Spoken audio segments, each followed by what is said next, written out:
Hey, school life friends. This is Kevin Stokes. It's Sunday afternoon. I'm uh, holding on to John. He's sleeping on my shoulder. Apparently, at 3 months old, the only place he can sleep is on Dad's shoulder in the middle of the day. Um, I received a number of emails from follow up to the first couple of videos, and I wanted to clarify part one where I talk about what is a note. Number one question I received was, what do I mean by asset? I just mean it's a single piece of property, just like a home or a car or any of that sort of stuff. As such, it means that you can own it in any business entity or legal entity, like an individual can own it, a husband and wife can own it, an LLC, personal property trust, that sort of thing.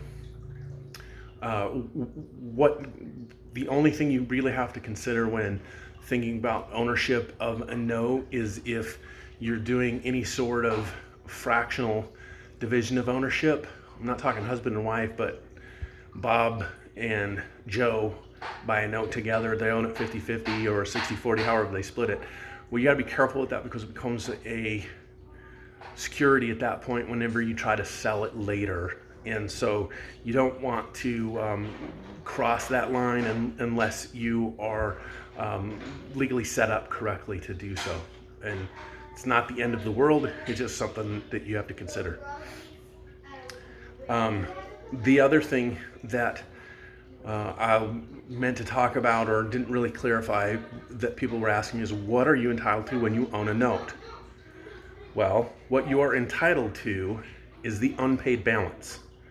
So in the example that I showed, or I didn't show, but the example I'm going to show is that there's a note that has $38,000 in unpaid balance at the time it was purchased. And that unpaid balance is what's owed to the note holder.